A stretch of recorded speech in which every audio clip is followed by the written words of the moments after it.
Hello दोस्तों, नमस्कार। PNST 2022 की काउंसलिंग कब होगी, क्या होगी, ऐसी बहुत सारे आप लोगों के मन में जो सवाल उमड़ रहे हैं उसके बारे में अपन कुछ बात करने वाले हैं।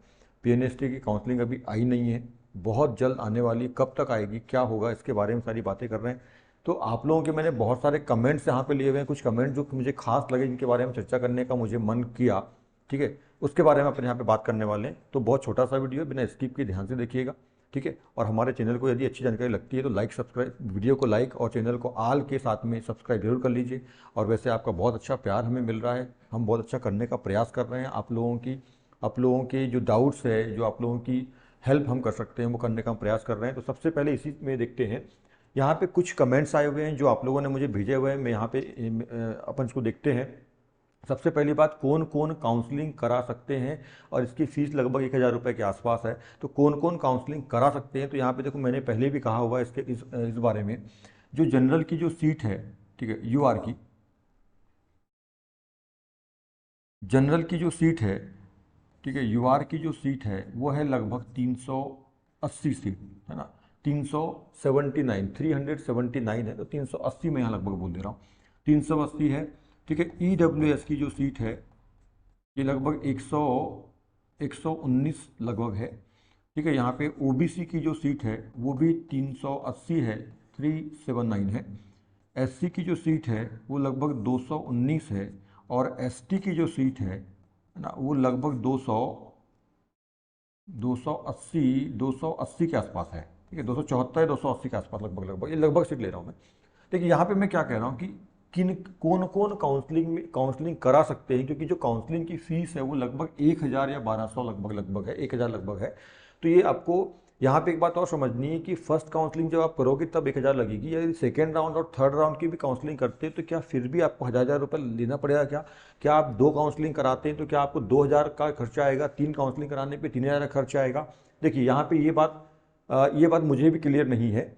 ठीक है, मैं इसके बारे में सर्च करके बहुत जल्दी आप लोगों को बता दूंगा।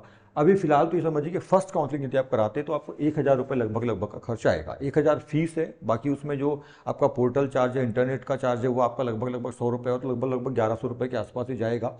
ठीक है, तो 1,000 1,100 रुपये आपको लगना है। तो क्या ये फर्स्ट काउंसलिंग में एक बार दे दिया 1,000 रुपये तो उसी में फिर अपडेट कराते रहेंगे, सेकंड काउंसलिंग, थर्ड काउंसलिंग, या फिर अलग अलग आपको 10,000 मतलब 1,000 1,100 रुपये तीन तीन बार यदि कराते हो आप, या 2 बार कराते हो, तो क्या 2 बार कराने में 1,000 1,100 बार बार लगेगा, या 3 बार कराते हो तो तीनों बार आपको लगेगा? ये बात यहाँ पे मुझे भी क्लियर नहीं है। पर एक बात तय है कि फर्स्ट काउंसलिंग में आपको 1,000 रुपये फीस और कुछ चार्जेस मिलाकर के लगभग 1,000 से 1,100 रुपये का खर्चा आएगा। अब सेकंड काउंसलिंग और थर्ड काउंसलिंग कराते हैं तो एक बार क्योंकि काउंसलिंग आपने करा ली है तो बस आपको फिर दूसरी बार में जो है उसको रिन्यू कराना है, अपडेट कराना है। तो क्या अपडेट में फिर से 1,100 या 1,000 रुपये लगेंगे, या बस 100 50 100 रुपये लगेगा अपडेट कराने का? तो ये बात क्लियर अभी मुझे भी नहीं पता है, तो मैं भी मालूम करके बहुत जल्द वीडियो आपको मैं बता दूंगा आपको। फिलहाल तो जो है फर्स्ट काउंसलिंग जब आप कराएंगे तो लगभग 1,000 से 1,100 रुपये लगेगा।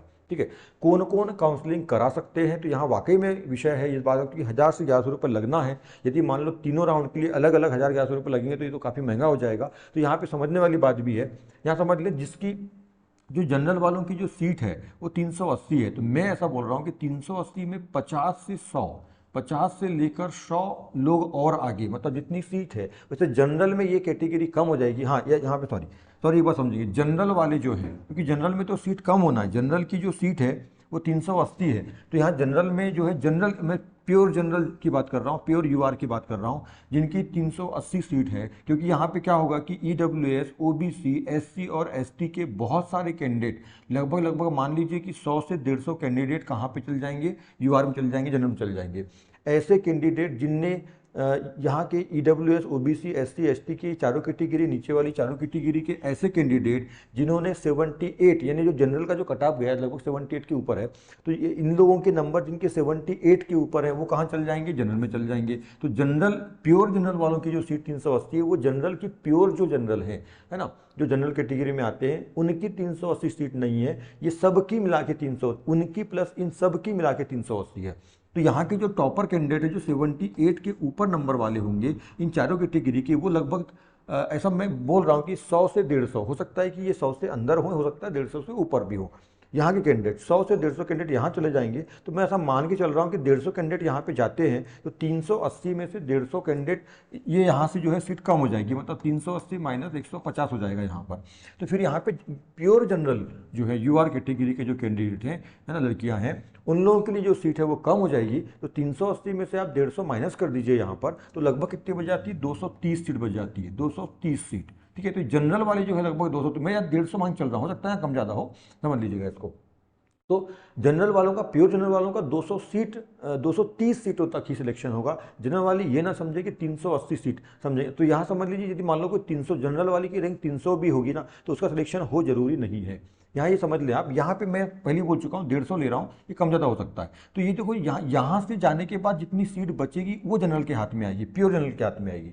यहाँ से जो कैंडिडेट यहाँ चल जाएंगे उसके बाद जो सीट बचेगी वो जनरल की है, प्योर जनरल की, है ना। तो ये समझ लीजिए, यहाँ हो सकता है कि 200 कैंडिडेट यदि यहाँ पे आ गए, यहाँ से यहाँ पे 200 कैंडिडेट आ गए हैं, तो फिर यहाँ 200 सीट कम हो जाएगी और मात्र यहाँ पे 180 सीट ही बचेगी जनरल के लिए। ठीक है, तो ये बात को समझ लीजिएगा। तो इस हिसाब से जो है, अब मान लीजिए जनरल वाला कैंडिडेट का जो जनरल कैंडिडेट वाले जो स्टूडेंट हैं वो यहाँ पे जो है 230 सीट पर 30 सीट, यानी मैं ऐसा मान रहा हूँ, तो 230 यानी लगभग 300, क्योंकि देखो यहाँ से 80 कैंडिडेट तो ऊपर पक्का जाने वाले हैं। तो मैं ऐसा बोलता हूँ कि जनरल वाले जो है ना, जनरल वाले 300 जिनकी रैंक है, जिनकी रैंक 300 के आसपास है, ठीक है, वो कैंडिडेट यहाँ पे काउंसलिंग में भाग ले सकते हैं, जनरल वाले। ठीक है, 300 में राउंड फिगर, मतलब एक मोटा मोटा बोल रहा हूँ, हो सकता है 310 भी हो सकता है, तो वो थोड़ा देख लीजिएगा। 230 या 250 तक लगभग सीट जनरल की रहेगी, तो लगभग 300 तक, 50 या कुछ ज़्यादा जो है, आप इसमें ज़्यादा जो कैंडिडेट हैं, यदि मान लो 250 में लेके चलो, यहाँ पर 250 सीट जनरल की बचती है, तो 300 लोग, मतलब 50 ज़्यादा, 300 जिनकी रैंक है जनरल में, वो इसमें सब काउंसलिंग में भाग ले सकते हैं। ठीक है, यूआर वाले 130 सीट है, सॉरी 119 है, तो लगभग 150 ईडब्ल्यूएस वाले, है ना, 119 सीटें, तो 150 तक रैंक वाले काउंसलिंग में भाग ले लें। ठीक है, इसमें जो है ओबीसी में 380 सीट है, तो 380 है, तो लगभग 450 तक की रैंक वाले भाग ले लें। ठीक है, एसटी में जो है 219 सीट है, तो इसमें लगभग 250 तक वाले काउंसलिंग में भाग ले लें जिसकी रैंक 250 है। एसटी में 280, तो लगभग 320 तक, लगभग 320 से 330 तक के जो लोग हैं वो लगभग काउंसलिंग में भाग ले सकते हैं। मेरे ख्याल से इसके बाद वालों को काउंसलिंग में भाग नहीं लेना चाहिए, क्योंकि फीस काफ़ी ज़्यादा है यदि आप काउंसलिंग में भाग लेते हो। क्योंकि यहाँ पे देखिए 50 सीट में बहुत ज़्यादा लेके चल रहा हूँ, क्योंकि मुझे नहीं लगता कि 50 सीट पे आगे जाएंगे, पर फिर भी मैं अधिकतम लेके चल रहा हूँ। ठीक है, तो कम से कम इतने लोग जो है काउंसलिंग में भाग ले। इनके रैंक के बाद जनरल 300, ईडब्ल्यूएस 150, ठीक है, ओबीसी वाला 450, एससी वाला 250, एसटी वाला 330, इसके बाद जिनकी रैंक है अपने अपनी कैटेगरी में, उन लोग काउंसलिंग में भाग ना ले, ज़्यादा अच्छा है। यदि आपको लेना है तो आप ले सकते हैं, पर आपका जो फीस है वो, है ना, चल जाएगा, मतलब खराब हो जाएगा यदि नहीं हुआ सिलेक्शन। अच्छा, एक बात और यहाँ पे है, जो आपकी काउंसलिंग की फीस है वो वापस नहीं होगी। आपने काउंसलिंग में, किसी ने मुझे कमेंट भी किया, मैं बता दूं आपको कि काउंसलिंग में जो फीस आपको 1000 या 1100 रुपये लगेगी, सेकेंड काउंसलिंग में यदि फिर से 1000-1100 लगती है, या थर्ड काउंसलिंग में फिर से 1000-1100 लगती है, तो 1000-1100 तो एक बार तो कराने में लगेगी, 2 बार कराते हो, 3 बार कराते हो, जिससे भी कितने राउंड चलते हैं, डिपेंड करेगा, 2 राउंड तो कम से कम होना ही, तीसरा भी हो सकता है। ठीक है, तो ऐसी कंडीशन में आपके पास 2200 रुपये से 1100 रुपये में ले चलते हो, 2200 रुपये से 3300 रुपये तक आपका खर्च होगा। और पता चला कि काउंसलिंग में आप इस रैंक के बहुत ऊपर हो, और तो फिर आपका पैसा खराब होगा, कोई मतलब नहीं है।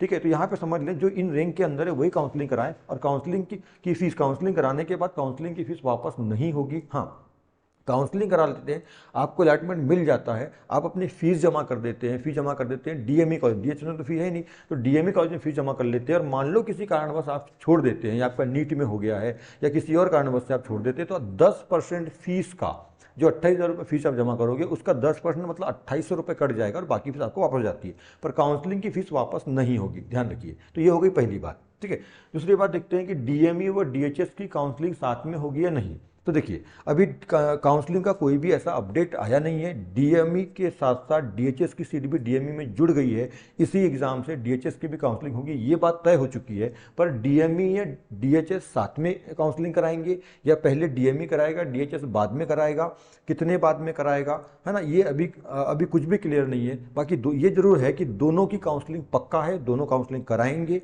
दोनों साथ में कराएंगे या अलग अलग कराएंगे, पहले कौन कराएगा बाद में कौन कराएगा, ये अभी क्लियर नहीं है। बाकी दोनों काउंसलिंग कराएंगे, पूरी मतलब 810 सीट ठीक है, 810 सीट डीएमई की और 570 सीट किसकी, डीएचएस की, टोटल मिलाकर के 1380 सीट, इन पे काउंसलिंग होना है, ये तय है। पर क्या दोनों साथ में कराएंगे, पहले कौन कराएगा बाद में कौन कराएगा, ये बात का मैटर है। ज़्यादा चांसेस पहले, है ना, दोनों साथ में कराते हैं कि नहीं कराते हैं वो देखने वाला विषय होगा, है ना। पर पहले कौन कराएगा, यदि साथ में कराते तो अच्छी बात है, नहीं कराते हैं तो पहले डीएमई कराएगा, 99% चांस है, 1% चांस है कि डीएचएस पहले कराएगा। क्योंकि कारण यह है कि डीएमई को पहले बैच की जरूरत है, एग्जाम भी ये डीएमई का था, तो डीएमई पहले कराएगा, उसके बाद डीएचएस होगा। अब यहाँ एक विषय और आता है कि सर डीएचएस यदि बाद में काउंसलिंग कराता है तो फिर कम नंबर वालों का डीएचएस में होता है, मतलब सॉरी ज़्यादा नंबर लाने वालों का डीएचएस में होता है, कम नंबर लाने वालों का डीएमई में होता है। सर डीएमई पहले करा लेगा काउंसलिंग तो फिर ज़्यादा नंबर वाले तो डीएमई में चल जाएंगे। कुछ लोग ऐसे भी जिन्हें ज़्यादा नंबर लाए वो डीएचएस में जाना चाहते हैं, ज़्यादा नंबर लाए हैं तो उनका डीएचएस में हो भी जाएगा, पर वो क्या किस बेस पे रुके रहें कि डीएचएस बाद में कराएगा तो हमारा होगा नहीं होगा, अभी क्या करें, तो ये विषय है। तो देखिए इसके बारे में अभी मैं भी क्लियर नहीं कह सकता हूँ, ये इस चीज़ को सोचने के लिए ऊपर बैठे अधिकारी लोग हैं, डिपार्टमेंट बैठा है, इस बात को सोचकर ही वो सब चीज़ों के फैसले लेंगे, कुछ क्राइटेरिया कुछ ना कुछ ऐसा रखेंगे, है ना, जो जिसके ज़्यादा नंबर है या वो डीएचएस में जाना चाहता है तो बिल्कुल उसको डीएचएस मिलेगा, जिससे कम नंबर है डीएमए उसको मिलेगा। ठीक है, ये सारी चीज़ें होंगी तो आप लोगों का नुकसान किस तरह से नहीं होगा, इस बात का ध्यान उन लोग भी रखेंगे। ठीक है, तो हो सकता है कि डीएचएस पहले कराए डीएमए बाद में कराए, क्योंकि पिछले बार भी ऐसा हुआ था कि डीएचएस की काउंसलिंग बाद में हुई थी, डीएमए की पहले हुई थी, और वहाँ बराबर सब चीज़ें हुई थी। जो टॉपर थे, ज़्यादा नंबर लाने वाले थे, वो डीएचएस में गए, जो कम नंबर लाने थे वो डीएमए में गए। वही चीज़ें यहाँ पर भी होगी, उसका सब ध्यान रखेंगे, इसकी चिंता आपको करने की जरूरत नहीं है। ठीक है, अगली बात तीसरी बात, यहाँ पे एक बड़ा अच्छा विषय है, ईडब्ल्यूएस की सीट इतनी कम क्यों है। एक शिवानी जी ने हमें एक मैसेज किया है, ठीक है, एक कमेंट किया है कि सर ये ईडब्ल्यूएस की सीट इतनी कम क्यों है, ये सीट बढ़ाइए आप। तो देखो मेरे बस में नहीं है ये सीट बढ़ाना, ठीक है, ये सीट बढ़ाना आप लोगों के बस में। मैंने उनको एक फनी सा मैसेज भी किया हुआ है, कमेंट रिप्लाई किया हुआ है कि आप जनसंख्या बढ़ाइए, सीट अपने आप बढ़ जाएगी, मोर पॉपुलेशन मोर रिजर्वेशन मोर सीट। ठीक है, तो ये थोड़ा सा फनी था, इसको शिवानी जी यदि मेरा इस वीडियो को देख रही है तो अन्यथा बिल्कुल मत लीजिएगा, मैंने फनी उसमें आपको मैसेज कर दिया है, और बिल्कुल सही है। देखिए आरक्षण जो होता है ना, आरक्षण रिजर्वेशन जो होता है वो जनसंख्या पे आधारित है। रिजर्वेशन की बहुत सारी बातें होती है, आरक्षण के लोग बहुत सारी बात करते हैं, एसटी को ऐसा, एसटी को इतना, जनरल को है नहीं है, ये वो सब सारी ऐसी बातें होती है। देखो आरक्षण जो होता है, रिजर्वेशन जो होता है ना, सिंपल सा कॉन्सेप्ट है, सिंपल सा फंडा है इसका, जितनी जनसंख्या जिसकी उसका उतना सीट, उसका उतना आरक्षण। सीधी सी बात है। भारत देश के अंदर यदि 100 लोग, ऐसा मान लेते हैं कि भारत देश के अंदर यदि 100% यानी 100 लोग हैं तो उसमें सबसे ज़्यादा जो है ओबीसी हैं, इसलिए उनको 52%, 52% ओबीसी, इसलिए उनको 52% का जो है आरक्षण दिया गया है। अभी 27% मिल रहा है, 52 पुराने दिया गया, वो एक अलग विषय है, उस पर अपन फिर कभी फुर्सत में बात करेंगे। ठीक है, सब राजनीतिक चीज़ें हैं तो उस पर अभी अपन नहीं पढ़ते हैं, है ना। तो 52% सीट है, इसलिए 52% का आरक्षण है, मिलता 27 है, ठीक है, अभी 14 मिल रहा था, अभी 27 हुआ है। एससी का जो है वो 19% सीट है, मतलब 100 में 19% लोग एसटी के हैं, इसलिए उनको एसटी को 19% मिलता है, वो पूरा पूरा उनको मिलता है, उनका आरक्षण कम नहीं है, उनको पूरा पूरा मिलता है। एससी को 16% मिलता है, क्योंकि एससी 16% लोग हैं, 100 में 16 लोग हैं, एससी 16% लोग उनको मिलता है, उनको एससी और एसटी को पूरा पूरा आरक्षण मिल रहा है। ओबीसी का 52% आरक्षण है, पर उसको अभी 27 ही मिल रहा है, अभी भी 27 स्टार्ट हुआ है, अभी भी साल 2 साल थी तो पहले 14% ही मिलता था, अभी तो 52 मिलना, ये 52 आगे वाले समय पर सब सरकारें जो है बढ़ाएंगी। और उसके बाद जो बच जाती है ना, जिसके बाद 14-15% जो भी बच जाता है तो वो जनरल का होता है। ठीक है, ऐसा है, तो ये आरक्षण की व्यवस्था है। अब यहाँ पे एक बात ध्यान रखिएगा, यहाँ सीट की भी अपन बात समझे। देखो एससी को पूरा आरक्षण मिल रहा है, मतलब पूरी सीट इनकी है, इसमें कोई घुस नहीं सकता। एसटी को पूरा मिल रहा है, ठीक है, ये 19% है, ये 16%, इसमें कोई घुस नहीं सकता। ओबीसी को मिलना चाहिए था 52%, पर इसको मिल रहा है मात्र अभी 27%। ठीक है, 27% मिल रहा है। यहाँ से फिर देखो ये जनरल से 10% सीट यहाँ पे आ गई है, तो जो यहाँ का जो 27 मिल रहा है, 27 के बाद ओबीसी 52 है, तो 27 के बाद कितना बच गया यहाँ पर ओबीसी के लिए, 27% और बचा हुआ है, नहीं सॉरी कितना बच गया, 27 हो गया तो 27 25% सीट और बची है। ओबीसी का अभी 25% आरक्षण अभी बचा हुआ है, 25% सीट बची है। ये 25% सीट कहाँ है, अभी जनरल के पास है। ठीक है, जनरल के बाद, और इसमें सबके सब टॉपर क्वालिफाई करके जा रहे हैं यहाँ पे, अपने अपने कैटेगरी के सब टॉपर क्वालिफाई करके जा रहे हैं यहाँ पर। जैसे देखो एससी को 16% मिल रहा है, पर इसकी ज़्यादा सीट यहाँ पे जा रही है, क्योंकि हो सकता है कि यहाँ एससी और एसटी के जो टॉपर है वो जनरल में जा रहे हैं। ठीक है, और जनरल में जा रहे हैं और यहाँ पे इनकी सीट और बढ़ रही है, तो इनको ये समझ लो कि एससी एसटी को 19% 16% से भी ज़्यादा सीटों का आरक्षण मिल रहा है। ठीक है, ओबीसी को जो है नुकसान हो रहा है यहाँ पे, क्योंकि उसको 52 मिलना चाहिए तो 25% वहाँ जा रही है, तो ये ओबीसी की सीट पर एससी एसटी जाके कब्जा कर रहे हैं। ठीक है, ये होते जा रहा है, ओबीसी को जो मिलना चाहिए वो नहीं मिल रहा है ना। अब जनरल को लगता है कि यार ऐसा करने से जनरल का नुकसान, जनरल को तो भैया जनरल का नुकसान नहीं है, जनरल को तो उनकी जो सीट है वो मिल ही रही है, हो सकता है उससे ज़्यादा भी मिल रही है। ठीक है, ये सारी बातें आरक्षण का पेंच है, तो है ना, ये ऐसे सब चीज़ें हैं। है ना। ये सब समय के साथ दुरुस्त करना बहुत जरूरी है, क्योंकि यहाँ बहुत गड़बड़ चल रहा है सब आरक्षण के नाम पर और रिजर्वेशन के नाम पर। जिसकी जितनी जनसंख्या उसका उसका आरक्षण होना चाहिए, बिल्कुल सही है, पर कुछ चीज़ें यहाँ पे गड़बड़ चल रही, सरकारें भी ध्यान देती नहीं है और सब चीज़ों में अपना कुर्सी सत्ता में सब फंसे हुए हैं, सब लुभाने के चक्कर में कोई किसी का कुछ कर नहीं रहा है, जो सही होना चाहिए वो हो नहीं रहा है। खैर, यहाँ पे ध्यान दीजिए, तो क्या ईडब्ल्यूएस की सीट इतनी बढ़ेगी, तो मैंने फनी सा मैसेज किया हुआ है और बिल्कुल स्वाभाविक सी बात है, जितनी ज़्यादा जनसंख्या आपकी रहेगी, जितनी ज़्यादा जनसंख्या बढ़ाएंगे आप, उतनी आपकी सीट बढ़ेगी। यदि ईडब्ल्यूएस वालों को अपनी सीट बढ़ाना है तो जनसंख्या बढ़ाना पड़ेगा, मोर पॉपुलेशन मोर सीट, ठीक है, ये को ध्यान रखिए। जनसंख्या ज़्यादा रहेगी तो आपका आरक्षण ज़्यादा रहेगा, तो सिंपल सी बात है, ठीक है, ऐसा है। तो ये थोड़ा फनी सा मैसेज था। तो देखो, किसी की सीट हम नहीं बढ़ा सकते हैं, हमारे हाथ में कुछ नहीं है, बस हम आप लोगों को जो सरकार के नियम है और जो जैसा होता है उसके बारे में बता सकते हैं, आपको अपडेट कर सकते हैं। बस सीट बढ़ाना, एग्ज़ाम कब कराना है, क्या कराना है, काउंसलिंग कब कराना है, हमारे हाथों में बिल्कुल नहीं है, ठीक है। ये सब चीज़ें आप समझ सकते हैं, ठीक है। तो ये एक विषय था ऐसा। चलो नेक्स्ट पॉइंट पे आते हैं, काउंसलिंग कब से स्टार्ट होगी। तो काउंसलिंग स्टार्ट कब होगी इसका भी डेट नहीं आया है। पीवीएफटी का जो है काउंसलिंग स्टार्ट हो चुका है ना, और एडीडीईटी का भी काउंसलिंग स्टार्ट हो चुका है। वेटनरी वाला, डेयरी टेक्नोलॉजी का जो है एनिमल हस्बेंड्री का 16 से स्टार्ट हो चुका है काउंसलिंग, फर्स्ट राउंड उनका, ठीक है। 16 से अभी वेटनरी वालों का स्टार्ट हुआ है, ठीक है, पीवीएफटी वालों का। एडीडीईटी का जो है 21 या 23 से स्टार्ट होने वाला है और सेकेंड राउंड उनका 10 से होने वाला है। ये सारी चीज़ें हो चुकी है, पर बस पीएनएसटी का भी नहीं आया है। तो 20 तारीख तक, पहले तो 15 बोला गया था, फिर 20-22 तक कहा गया था, तो आज लगभग 19-20 तो हो गई है, अभी तक भी कोई अपडेट नहीं है। अब देखने का विषय होगा, मेरे ख्याल से बहुत जल्द से जल्दी आ जाएगी, क्योंकि उनको भी चिंता है। तो जब भी आएगी कि अपने हाथ में कुछ नहीं है, वो जब तक काउंसलिंग का प्रोसेसिंग डालेंगे नहीं, अपन उसमें कुछ कर भी सकते नहीं है, ठीक है। तो ये काउंसलिंग बहुत जल्दी आ जाएगी, बिल्कुल ध्यान रखिए। काउंसलिंग के बाद क्या होगा प्रोसेस, देखिए किसी ने हमें कमेंट किया काउंसलिंग के बाद सर क्या होगा। तो काउंसलिंग तो आप करा लेंगे, और मैंने पहले भी कहा है कि काउंसलिंग में आपको किसी डॉक्यूमेंट की जरूरत नहीं है, केवल आपका एडमिट कार्ड और मोबाइल नंबर रजिस्टर्ड जो आपने पहले फॉर्म भर समय दिया होगा, बस मोबाइल नंबर लगेगा, और आपका जो है एडमिट कार्ड, मतलब रोल नंबर के लिए एडमिट कार्ड, आपका पासवर्ड जो है वो उसके लिए, डेट ऑफ बर्थ वगैरह के लिए वो लगेगा बस, और पासवर्ड के लिए आपका मोबाइल नंबर लगेगा। अभी कोई डॉक्यूमेंट लगना नहीं है। तो काउंसलिंग हो जाएगी। काउंसलिंग होने के 15 दिन या 1 महीने के अंदर अंदर, है ना, वो डिपेंड करेगा कितनी जनसंख्या, मतलब कितने लोग उसको भर रहे हैं, कितनी जल्दी प्रोसेसिंग लोग कर पाएंगे उसके ऊपर। तो 15 दिन से 1 महीने के अंदर अंदर आपका अलॉटमेंट आ जाता है कि फलाने फलाने कैंडिडेट का ये कॉलेज मिला है, मतलब कॉलेज अलॉटमेंट आपको मिल जाता है। कॉलेज अलॉटमेंट मिलने के बाद, ठीक है, कॉलेज अलॉटमेंट मिलने के बाद आपके जब आप कॉलेज में जाते हैं, है ना, वहाँ पे एडमिट होने के लिए, मतलब एडमिशन लेने के लिए जब जाते हैं, तो आपको अपने सारे डॉक्यूमेंट वहाँ पहले वेरिफिकेशन कराने हैं, ठीक है। ओरिजिनल डॉक्यूमेंट आपके वेरिफिकेशन होंगे वहाँ पर सारे, जो कौन कौन डॉक्यूमेंट लगेंगे मैं पहले 2-3 वीडियो में बता चुका हूँ, ठीक है। तो सारे डॉक्यूमेंट वेरिफिकेशन पहले, देखो, काउंसलिंग कराने के 15 दिन से 1 महीने के अंदर अलॉटमेंट लेटर इशू हो जाएंगे ऑनलाइन, आप उसको देख सकते हैं, ठीक है। उसके बाद में डॉक्यूमेंट वेरिफिकेशन, जब आप कॉलेज में जाएंगे, जो कॉलेज आपको मिला है, मान लीजिए आपको भोपाल कॉलेज मिला है, आपको इंदौर, जो भी कॉलेज है, भोपाल कॉलेज मिला है, जिस कॉलेज में मिला है उसका नाम वगैरह आ जाएगा आपके नाम के साथ में। आप वहाँ पे जाएंगे, एक डेट के अंदर आपको वहाँ पे ज्वाइन करना होगा कि फलाने से फलाने दिन के बीच में आपको ज्वाइन करना है, 2-3-4 दिन का टाइम मिलेगा।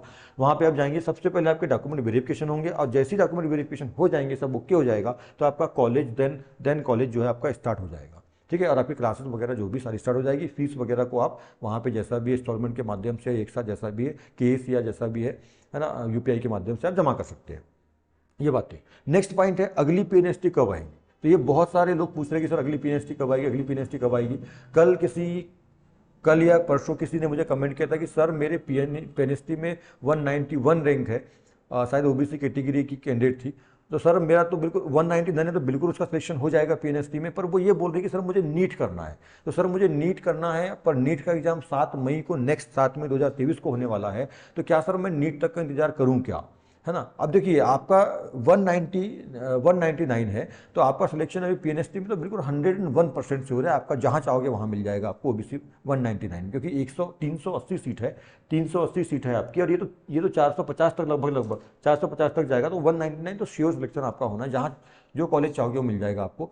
पर यदि आप नीट जाना चाहते हो तो बहुत अच्छी बात है, नीट करना चाहते हो तो ठीक है। तो परंतु यदि साथ में याद रखिए कि 7 मई 2023 को जो नीट देने के लिए यदि आप पीएनएसटी छोड़ते हैं, और मान लो कि नीट में आपका कोई सिलेक्शन नहीं होता है, नीट में आप जो चाहते हैं, तो आप इससे भी चले जाएंगे और कहीं ऐसा ना हो कि नीट से भी चले जाएंगे। थोड़ा सा ये देख लीजिएगा, यदि नीट निकालना श्योर है, आपको बिल्कुल निकालना ही है, जुनून है आपके अंदर, और आपके टेस्ट वगैरह से, आपकी तैयारी से आपको खुद पता है कि मैं नीट निकाल लूँगा, ये सॉरी निकाल लूँगी, ठीक है, और जो भी रैंक वगैरह पाना चाहते हैं, एमबीबीएस चाहते हैं, बीडीएस चाहते हैं, बीएमएस चाहते हैं, जो भी है, या वहाँ पर आप नर्सिंग करना चाहते हैं एम्स के द्वारा, ऐसा कुछ जो भी आपका ख्वाब होगा, जो भी सपना होगा, वो उसको आप फाइंड कर लेंगे, अचीव कर लेंगे, तो फिर आप इसको छोड़िए। और यदि आपकी तैयारी अच्छी नहीं है और आपको डर है कि यार होगा नहीं होगा, तो फिर मेरे ख्याल से इसको मत छोड़िए, क्योंकि ये भी बहुत अच्छी जॉब है और इसमें भी आप और आगे तक अच्छे स्तर पे जा सकते हैं, ठीक है। इसके बाद पीएनएसटी बीएससी करने के बाद एमएससी करके आप अच्छे ट्यूटर बन सकते हो।